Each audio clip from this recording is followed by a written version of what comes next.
Alrighty, you guys, what's up? We're here to talk episode number 2 of the Twisted-Wonderland anime.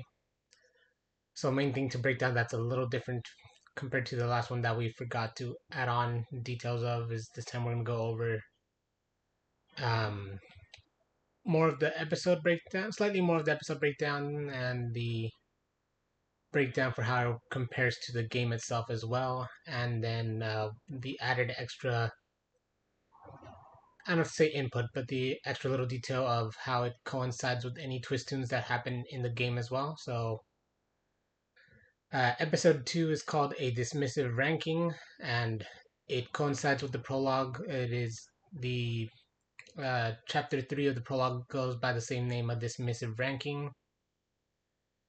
So, general thing of how the episode started was that kind of recap of the chaos that happened in the mirror chamber, like fire, Yuken tackling Riddle to help him, but only kind of just pissing him off.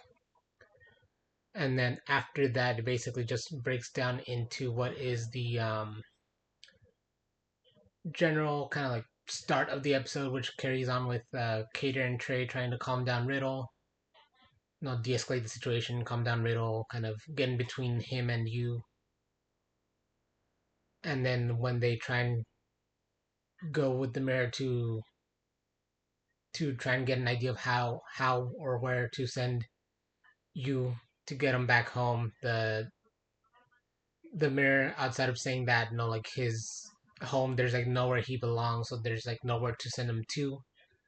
It also kind of does a little further exposition um on Yu's lack of overall magic, like no magical ability, no magical talent whatsoever, basically. And then it goes into the sense of how you being from Japan, so the people are like, no, I've never heard of this place. What is this? So at first they think it's kind of like a prank, like he's joking, like trying to not say the truth, but he's like, no, how do you not know about Japan? In a sense, he's kind of doesn't really outright say it, but he's definitely thinking of like, wait, how do these people not know about Japan? And that's where the mirror kind of, I wouldn't say it steps in, but it does make that comment that there's nowhere to send him to, like his home does not exist. And then after that, it just basically cuts into the opening animation. So there was no change in that whatsoever this time compared to the last one. It Aside from that, it just pretty much boiled down to the "Piece of My World" intro. I believe it's called "Piece of My World" if I remember right. Let me double check that actually, but I'm pretty sure that's what it was called. One sec here. We made kind of episode notes to go off of for the thing. Yep, "Piece of My World" is the opening theme song for the anime, and pretty much, as we said last time, it is kind of like the overall song for the game as a whole. So once it comes back from that, he kind of leaves the mirror chamber. He's like, all right, well, if you guys can't help me, I'll figure out how to get home on my own. He walks out into some of the hallways and corridors of Night Raven, and then that's where we see a bit of the that kind of like mirror. Well, it's different here, just kind of show the outline of the dorms, but we do get to see kind of like the outline of the savanaclaw dorm. You kind of see what looks like to be the skeleton, that massive skeleton from the elephant graveyard. So in game and stuff, it kind of works that like there's a, I don't know if to say corridor, I forgot how they use it, maybe chamber or whatever, but there's like a section of the college that interweaves and has its own kind of like separate like little mirrors that veer off towards all the other dorms. So there's like the seven to represent the different dorms.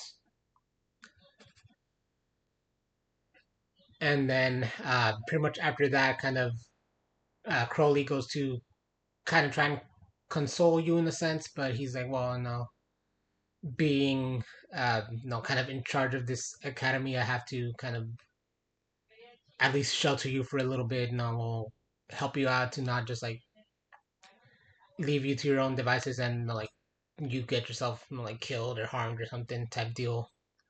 So after that is where Crowley ends up taking Yuken over to Ramshackle. So we do get to see that kind of the general look. We get to see some of the rooms, some of the hallways, the overall condition of Ramshackle Dorm, which true to its name is in not so good conditions. And along with that, we do get to see the three ghosts that are part of the game as well that you get to see within Ramshackle. And that's where some of the differences between the anime, the books, the games kind of lie. So like in the anime, Grimm is already, well, not already, well, yeah, he's already in the dorm in Ramshackle, so we get to see him pop out and kind of like scare you, and he's like, "Whoa, how are you doing here?" But we don't get to see Grimm until that next morning, as far as the anime was concerned. So no, basically from here is where Crowley suggests to you, well, offers, I guess, more of an offer, and he agrees that like in exchange for taking on kind of like odd jobs at the school, maintaining the grounds, stuff like that, he'll pay him and give him access to the library, in kind of the idea of he'll maybe find a solution to be able to eventually go home. And in much his Crowley ways, he calls himself a paragon of kindness. And then as it cuts to you, kind of going to bed, we get to see the ghost on the top of the roof in his room in Ramshackle that they're sleeping in, kind of like sleeping bags, tatami mat type deal. But after that, it cuts to the main street of the campus, so that's where we get to see the statues of the Great Seven, which we're doing it in order by dorm, but that's now kind of how they're introduced. So we have the Queen of Hearts, Scar, Ursula, Jafar, the Evil Queen from Snow White. We have Hades, and then rounding out the Great Seven is Maleficent. So from there we get to see Ace and Deuce pop out, and kind of Ace is mocking you in the sense of, oh, like, no, you don't even know who these people are type deal. So they kind of give the exposition on who and what the Great Seven are. So we know them as their characters in the normal world, but as far as how the history is done differently for the game, for the anime, for the manga, we have Maleficent being referred to as the Thorn Fairy. The evil queen of Snow White, she is referred to as the fairest queen, or the fairest of all. Jafar is referred to as the sorcerer of the sands. Hades is referred to as the king of the underworld. Scar is referred to as the king of beasts. Ursula is referred to as the sea witch, and the Queen of Hearts is still referred to as the Queen of Hearts. She was strangely enough the only one who didn't really get their name changed. I mean, I guess kind of the Thorn Fairy kind of stuck. I do feel like that Thorn resembles is there. Hades is referred to as the Lord God of the underworld, so that checks out. Ursula is referred to as the Sea Witch in the movie. Scar is just referred to as Scar. He's not referred to as the King of Beasts or anything like that. And I don't recall in either of the Aladdin movies Jafar being referred to as the Sorcerer of the Sands, but that could just be like poor recollection on my part. But no, either way, we do get that exposition from Ace and Deuce on the Great Seven,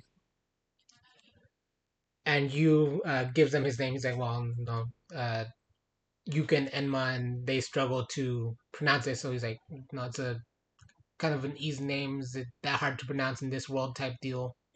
So that's where he's like, like just shorten it if you want. So that's how they go about calling him you, which is kind of what sticks for the overall name as far as the manga and the games are concerned. That's kind of the canon name, so to speak, but it's not really, as far as the game is concerned, you can pretty much call your character whatever you want, honestly. And that's one of the differences as well from the game to the anime, that unlike in the game where Ace and Deuce, Deuce doesn't come in until much later. Ace is kind of the one you most interact with in the beginning when you're on Main Street, and then Deuce doesn't appear until much later when, well, a couple chapters as far as the prologue is concerned, later when they try and catch Grimm. But here is where Grimm appears, and you get kind of his little backstory in a sense. He's just talking about, like, he's destined to be a great mage. He was waiting, for so long. He doesn't specify time, which is kind of the one thing. So we don't know how long he's been around, but the idea is that Grimm is like, oh, I want to be a great mage. I've been waiting for the carriage to bring me to the school for, like, so long, and I figured if they don't come to me, I'll come to them. So that's where Ace further mocks Grimm. He's like, no, only people that are kind of like invited, only people who are picked up by the carriage and the mirror and stuff like that are like the ones who get to attend. So that this kind of further sends Grimm off the edge in the sense, and he starts chucking fireballs, and that's where we see some more magic use. So Grimm is chucking fireballs, and we get to see Ace use wind magic to like disperse and redirect them at times as well. And along with that, um, Grimm backstory, him being so determined to be the greatest and whatnot, we do get to see you put that parallel from Koito, his friend, back at the or junior. I don't know if to say friend exactly, but his kind of like junior member of the Kendo club and tournament and all that team. So he draws that parallel between him and Grimm. So that's where we do kind of see you be a little more sympathetic, empathetic towards Grimm and his goals. And he's like, you may have slightly gone about it the wrong way, but it's good that you're not giving up. Keep trying. And then, in the midst of Ace and Grimm's battle, he manages to redirect a fireball, which sets ablaze to the statue for the Queen of Hearts, which is kind of good. Well, not good, but in the sense of like this is the book specific to heartslabyul, and as far as the game, I'm pretty sure it stands to reason that it is the Queen of Hearts statue that does get burned, but that I don't 100% recall. I did play some of those prologue chapters, but I just kind of breezed through the story to figure out how many chapters episode 2 went through. And then Crowley shows up, and that's where he's basically, well, not threatening. He tells them, I'm gonna, um, ex. He's expelling. There we go. I was like expulsion. What's the action verb of that? He's expelling them, and Deuce is like, nah, come on, man. We'll don't do it. I'll do anything to make sure that it doesn't happen. And after that is when he sends them to the dwarves' mine, which goes a little bit differently than in the game actually. So in the game at first, just for that, he tells Grim, you and Ace that he's making them wash 100 windows, and that's kind of glossed over. So after that, in the game, as far as that's concerned, is Grim and you basically wait for Ace after school, and he doesn't show up, so they eventually go find him, and they end up. That's where they end up running into Deuce, who's like, "Hey, yo, you can't skip out on your punishment. You have to actually do the thing." So that's where Deuce summons a giant cauldron basically to stop Ace. That's his kind of like signature move for a good while. He drops giant cauldrons to like attack his, I guess, enemies if you want to say that. But that's kind of his go-to spell for a good while in the early part of the story. I do remember that much. So after that, we have before that when he's like giving them the punishment, he tells them, "Oh, this big chandelier that we have in the dining hall, its light is kind of going out, so we need a mage stone for this. So for you guys to not be expelled, you have to come back by tomorrow morning with a mage stone." And while it shows Ace, you, and Deuce heading towards the dwarves' mine, you do get to see the cottage of the dwarves, which in the game they do go into. They kind of see the beds and stuff like that. They see their tools and they're like, "Whoa, what's this? What's all this type deal? Why is it all empty? If no, there's a cottage here. Why does it? What's going on?"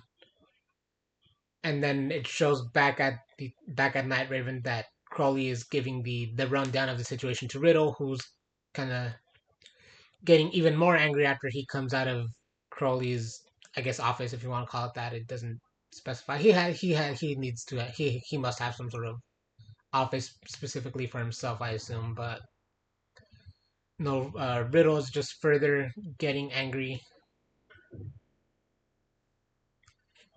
And then basically to close out the main part of the episode, we do get to see the inside of the mine, and we see we don't get to see the creature outright, but we do get a view of its shadow of the silhouette of the overblock creature that is within the mine. So it's kind of, to my understanding, I don't think they actually really gave the information, or at least I don't remember. But my idea is just that it's meant to be the overblock creature in regards to the dwarves, because it does have the hat, it has the pickaxe, and it's saying that the gems, the stones that are in the mine are theirs. So that's kind of the overall idea I have on the implication of what the overblock creature within the mines actually is. I just don't recall if there is that specific information after the fact on whether or not it's like the dwarves are all seven or just one, or if it's like other people who went into the mine after the fact and whatnot. So after that, it just gets into the ending animation, which, as we know, is the heartslabyul track. So it's Ovbedience, and then after that, it's just kind of that chibi paper doll outro, which basically just gives us a rundown of the freshmen in their rooms. So it starts first with heartslabyul dorm. So we get that kind of interaction of Ace and Deuce in their room, since they are roommates in there. Ace just kind of being like excited on the bed, rolling around, doing all that shit, and Deuce trying to be like, hey, like, calm down. We have to set kind of like boundaries. You have to, be respectful and all that stuff. Then after that, it cuts to savanaclaw, which is the freshman for savanaclaw is Jack Howell, who is represented by a wolf. And in his little scene, we have him, mentioning that his dumbbells weren't delivered just yet, so he's like, if I miss a day of training, I'll have to train for 3 days to make up for it. So he's overhead squatting his bed. So that's pretty cool. Then after that, it cuts to pomefiore, which is where we have Ethel Felmir, who is representative of kind of like Snow White, the apple, the poison apple. So we have him being like, I'll show those house wardens a thing or two. He's talking in his like kind of country bumpkin accent, which I went into a bit of a southern drawl there. That was my bad. I wasn't going for that. But yeah, he's talking in this kind of like little country hick accent, and he downs a bottle of his special apple juice, which is not, to my understanding at least, it's not meant to be like the alcohol censorship. It actually is just really good apple juice that is from his hometown, that is like family makes and stuff like that. So it's just like really good juice that they are known for, that he brings. You see some of it tied into some of the events and stuff like that. So that is canonically apple juice, as it seems. And then to round out the freshmen, we have diasomnia, which is where we get Sebek.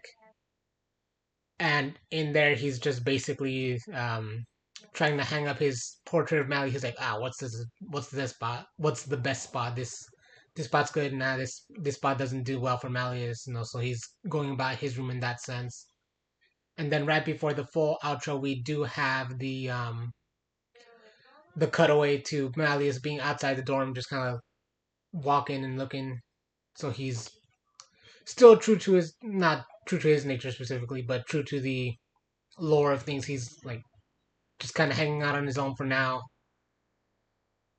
And then after that, that honestly basically rounds out the anime itself, the episode 2. So just that kind of breakdown right now to get into those further details of the episode itself. So we have episode 2 covered basically, you can argue that it maybe also started with chapter 3 of the prologue, but I believe kind of episode 1 went a bit more into chapter 3 in a sense, because that's after they get grim and everything. So the episode 1 only covered one Twistoon, which I forgot the name of. I'll have to patch that in later on. But so you could argue that episode 2 covers chapters 4 through 14 of the prologue of the game.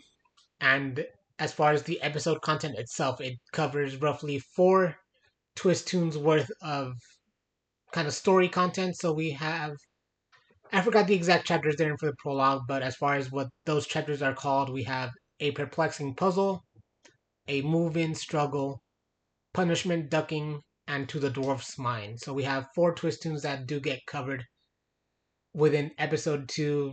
None of the music seems to have actually made it on there. We do still have the kind of like background music of the game itself. We have the kind of like login, home screen music of just like when you're first logging into the game, and then the mirror chamber music, and then of course the Piece of My World intro and Ovbedience outro. So we do have those. But anyway, you guys, that kind of covers episode 2 of the Twisted-Wonderland anime. Definitely let me know if there's anything I'm missing as far as any sort of kind of like little breakdown. But as far as I kind of have the idea of, I do think there's just one more note I'm missing. Ghosts in the line. I don't remember what that means, honestly. Oh, that might be a typo. Ghosts in the mine. Yeah, that's probably what that is. That's my bad. But anyway, yeah, so I think that's just kind of like the one note I did have that was missing. Or that was missing a little more exposition on for the video breakdown here. I do believe that's just meant to be ghosts in the mine, because I don't know what line would be referring to.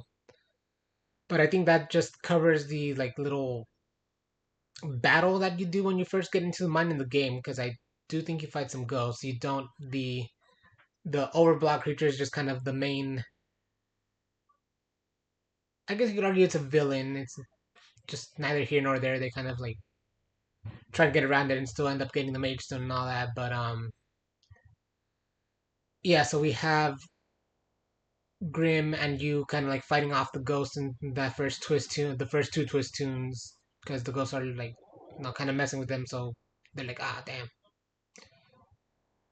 But yeah, that I feel like that's kind of the overall breakdown for episode 2. We'll see where episode 3 takes it. I honestly I thought they were gonna skip over the remaining part of the prologue, so I'm kind of curious to see how episode 3 will do, because I assume it's gonna cover them kind of recovering the Mage Stone, and then it'll start the heartslabyul chapters to some extent as well. Because if there's only like 6 more episodes and book 1 is X amount of chapters, you still have to get that enough of a breakdown of content happening per episode to make sure you get through the whole book. So if I remember right, the prologue was around like 20 to 25 chapters. I want to say it was like around 23 or 24. So roughly that leaves like 10 chapters left for episode 3, plus whatever they start on for the heartslabyul chapters in the next episode. So I feel like there might be too little. No, I feel like they could probably stretch out the mind content at least for most of that episode, and then kind of lead back into the starting point for the heartslabyul chapters. But anyway, yeah, we'll see how those break down. So that's going to be it for this one, you guys.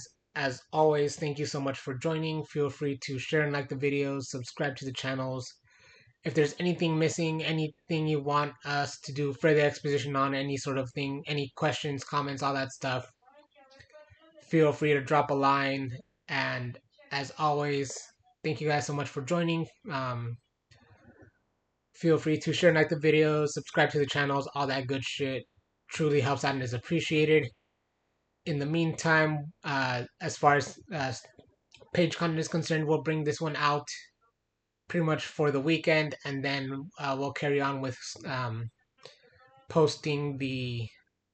We've wrapped up with the Lost in the Story Nightmare Before the Christmas event. We did the birthday bash for Floyd and Jade, and we're working on the summoning videos for them as well. So we'll get those wrapped up pretty much soon and have pretty much all this and those posted up by the weekend. So keep your eyes peeled out for those. And in the meantime, we'll try to go weekly for the videos. We'll try and kind of do it by the weekend, since this is kind of the schedule that works the best so far. But yeah, if there's any questions, comments, concerns, anything you need further explanation on, anything you want to talk about given the anime and the game, feel free to reach out.